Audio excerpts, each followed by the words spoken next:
Do you like to eat? Have you ever wanted a snack? Do you want to watch an autistic man eat paint? Martha Stewart, made in a bris. Yeah, delicious in Dungeon. There are two different stories in this story. The big one is a J.R.R. Tolkien adventure to save this man's Vord sister from the inside of a dragon before she gets poopified. The small one is a Charles Darwin adventure to try wonderful new foods like sheep fruit, wet horse, and brick. It is a story full of heart. Sometimes you eat the heart. This show is fun. I don't usually like fun, but I like this. It's like an onion. It's entertaining, but it has nutrients like an onion. It's not content to show you flashing lights and colors and hope that you are sated. It insists on feeding you a fully balanced meal of characters, world-building, atmosphere, and action before sending you to bed with a warm cup of soup. Do not ask what's in the soup. That's not a good question. Hey, you like made-up things. You like playing pretend. This show makes up pretend things, and it does that real good. You ever thought about the digestive tract of a snake with a chicken for a tail? You ever thought about the reproductive cycle of this awful thing? I have. This show made me. I'm better for it. You likely will be as well. Here are the numbers you care about. If you enjoy watching a core cast of 4 weirdos eat strange foods for 24 episodes as they wander vaguely through the fantastical floors of an underground castle town in the general direction of a MacGuffin, you will enjoy this show. If not, may you someday find peace. Now, class, crack open your cookbooks to page adventure and get ready for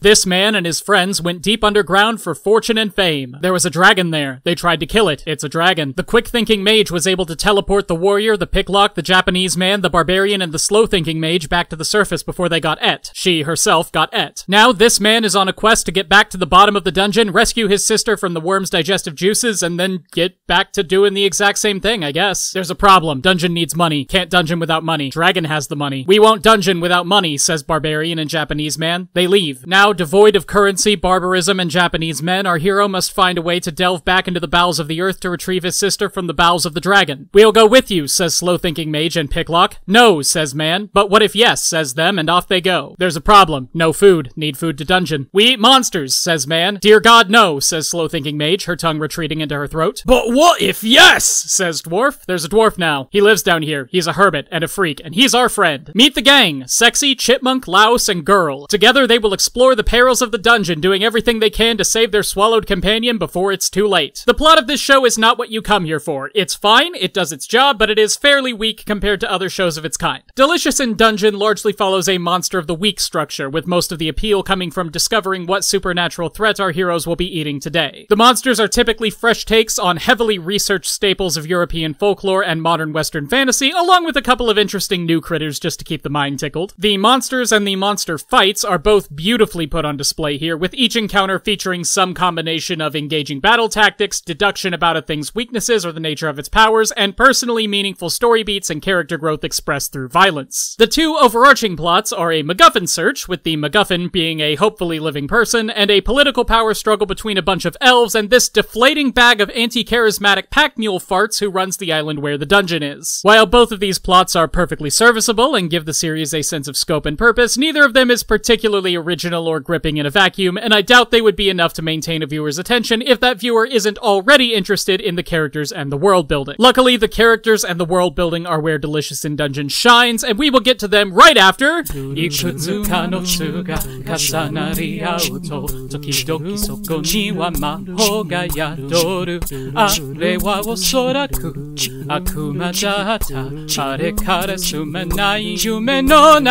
This video was brought to you by Zen Market. Do you like Japan? Do you want to buy Japanese things from Japan? Too bad, you can't. You aren't in Japan. If you were in Japan, you could purchase this object. Imagine what your life would be like with this in your home. The well-defined lips, the striking red sash, and the proud, upright posture of a man who treats traffic safety with the respect it deserves. But you will never own such Japanese wonders as Hometown Tax Donation Miyakojima Mamoru-kun Figure Piggy Bank Tropical Island Miyakojima Okinawa Traffic Safety Piggy Bank Mamoru-kun Local Character DZ001, as he is in Japan and you are not in Japan. Zen Market is in Japan, where you wish you were. They are a proxy buying service who will happily go to the Japanese stores and buy you the things that you want from such famous Japanese retailers as Rakuten, Mercari, and Amazon. For a simple 500 yen fee plus shipping, they will buy you basically anything you want and send you your entire order in a well-consolidated package. Like Naruto, Green Naruto, or Hometown Tax Donation Miyakojima Mamoru Mamoru-kun Figure Piggy Bank Tropical Island Miyakojima Okinawa Traffic Safety Piggy Bank Mamoru-kun Local Character DZ001. Don't see what you want on any of their integrated websites? No problem. Copy and paste the URL of your preferred object into the search bar and click go. Zen Market offers support in 19 languages including English, and if you sign up for a free account using code EXPLANATIONPOINT, you will get 1,000 Zen points credited to your account, redeemable for 1,000 yen off of international shipping fees, which can get pricey. Whether you want to enjoy the metaphorical fruits of Japan or the literal ones, Zen Market is your gateway to the East, or the West if you're in, like, Vancouver. Improve your life through vicarious consumption of Japanese goods with Zen Market. Link in the description. Now back to this.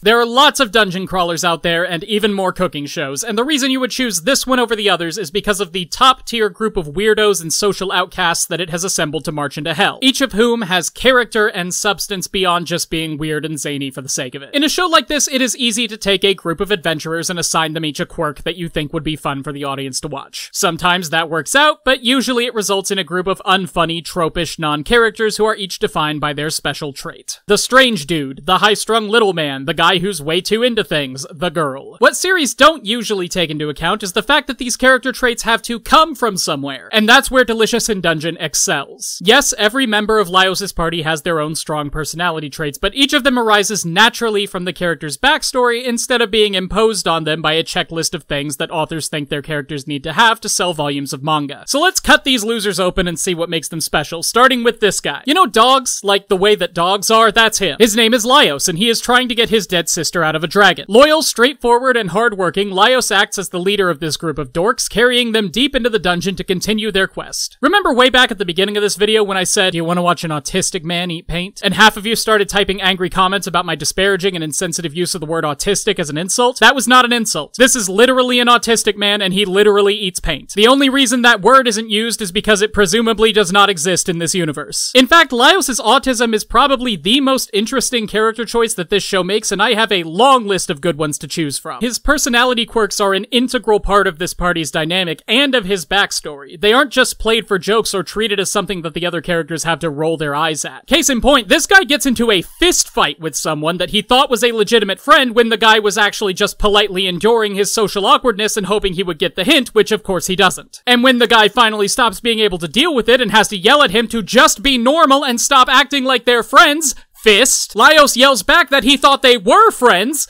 fist, and that of course he never stopped acting the way he was acting because nobody ever told him that it bothered them, so how was he supposed to know? Fist! It's a remarkably cathartic scene in which nobody is villainized and nobody is said to be right or wrong. It is a clash of cultures, with Japanese man expecting someone to pick up on the myriad silent social rules that his own culture prioritizes and getting frustrated when the culture that he's surrounded by doesn't respect those same rules. And on a base level, it's just a brutal fist fight, which is always fun. As a main character, Laios works perfectly for the kind of show that he's in. His unwavering interest in monster biology and ecology work as an excellent delivery mechanism for lore and important information that the audience needs to know to appreciate what's going on screen. His experienced dungeon delving leads to plenty of engaging and entertaining monster fights, and his eccentricities invite drama every step of the way, like when he picks up new companions without asking the rest of his group, or eats things that we all know he shouldn't because he just can't say no to his own curiosity. In a show that relies so heavily on the strength of its world building, Laios is an incredible lens through which to view that world. Then there's Dwarfden Ramsey. Boo! Shut up. Don't mind the dungeon, he lives in the dungeon. He grows vegetables on golems and does not wash his beard. First, take Kurumi from school live and throw her in a pot. Cut off some of the rougher bits and set that shovel aside for later. Add in half a gallon of beard, store-bought is fine, but homegrown is better. Let it marinate in old man survivalist wisdom for a few days, dust it lightly with mysterious backstory, then give it a quick sear on either side. And it's ready.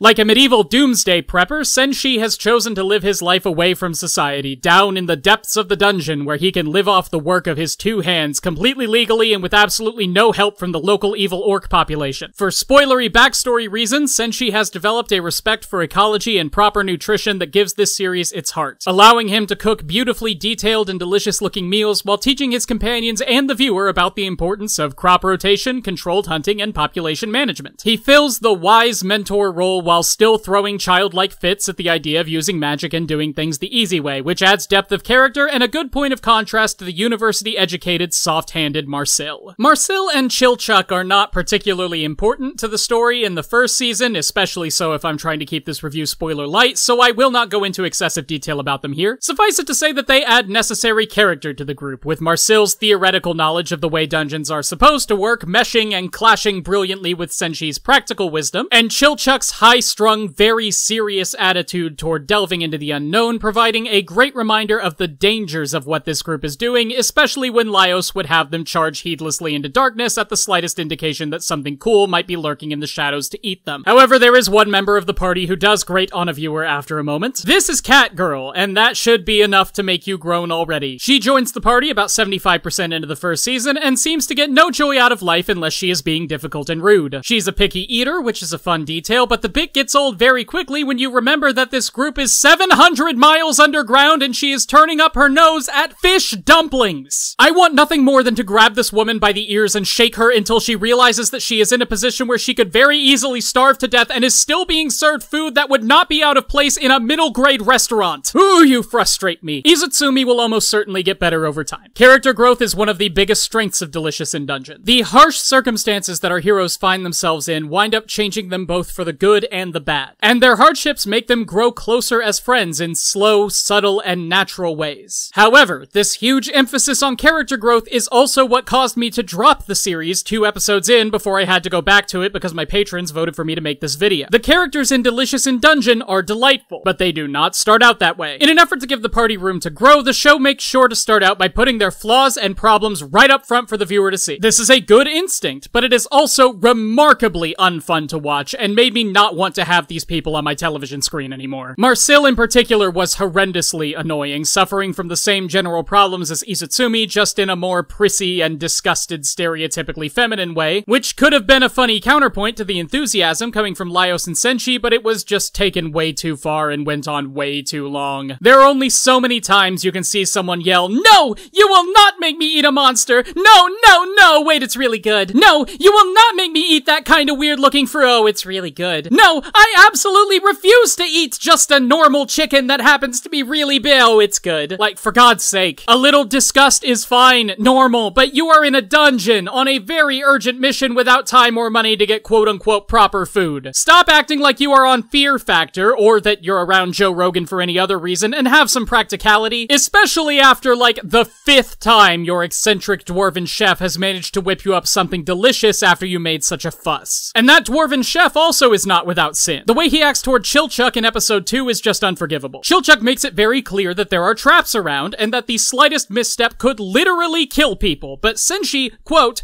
does not sweat the details. When Chilchuck yells at him that he is literally going to get his friends stabbed to death, he intentionally triggers blade traps in retaliation. He is rude, petulant, and homicidal, and frankly that should have been the end of Senshi's involvement with the group. He has proved himself a prideful, stuck-up liability who is willing to kill his party members over a minor perceived slight and then mock them afterward for having the audacity to claim that they know more about their area of expertise than he does. It is disgusting behavior, and not in an entertaining way, and I had no desire to see more of it. Thankfully, Senshi never acts like this again. We see him being prideful and self-assured in other moments, but not to the detriment of others, which we can either call character growth or one out-of-character moment near the beginning of the series when it was still working out what it wanted its tone to be. But the point is that near the beginning of this series, at least half of the party is not portrayed as flawed people who need to grow. They are portrayed as bad and stuck-up people who are not fun to watch. That does change, but I am typically not the kind of person to say you just have to wait for it to get good. Despite these early missteps, Delicious in Dungeon manages to create a wonderful core cast who are delightful to watch as long as you can suffer through the first few episodes of them being horrible to each other in ways that the series seems to find funny, but which I did not find funny. Character writing is very high up on my list of priorities for good media, and Delicious in Dungeon does not disappoint on that front, or on too many other fronts. So I think it's time we took this series out of the oven and started wrapping up our time here with a few final notes.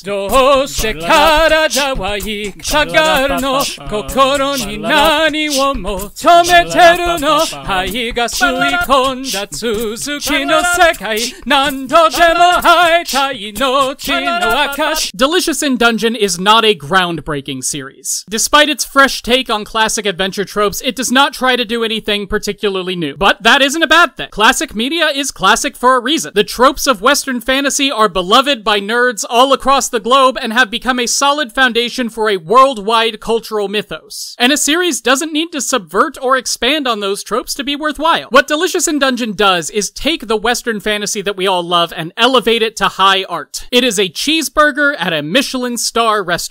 Sure, it's made of ground-up A5 Wagyu on a homemade sourdough bun with imported condiments and lettuce made of actual gold, but at the end of the day, it is still a cheeseburger. Being a cheeseburger comes with expectations. Beef, bun, condiments, side of fries. There is a temptation among chefs who want their work to stand out to change those basic assumptions, and while that can be fun, it often results in something that is simply no longer a cheeseburger. Delicious in Dungeon is an excellent cheeseburger. If you liked Delicious in Dungeon, there are several series that I would like to recommend. If you enjoyed the dungeon delving and want to see characters interact with cool monsters in interesting ways, Made in Abyss is your jam. Just ignore the naked children and the eye-rolly sexual horror that it tries to employ in its second season to keep things edgy. If you like fantasy world building with deep and personally motivated characters, Ranking of Kings will be right up your alley. Just ignore all the anti-Korean propaganda that pops up around episode 18. If you like the cozy vibes and the detailed depictions of friends eating around a fire, might I recommend Restaurant to Another World and Yuru Camp, which as far as I know are fine. And if you liked this video, please share it with a friend. The YouTube algorithm does not like this thumbnail and title combination, but I do, and I'm not going to stop using it. So I would appreciate a little extra reach. I would also like to direct your attention toward patreon.com/explanationpoint, where you can support this channel's continued growth while getting cool perks for yourself, such as access to our Discord server, our Minecraft server, our weekly game hangouts, our monthly anime club discussions, and the ability to vote on future video topics. Thank you to all of these people who have already contributed to the fund to keep Bryant alive, especially today's lucky patron, B. Casserole, a very appropriately named contributor who has been donating at the $1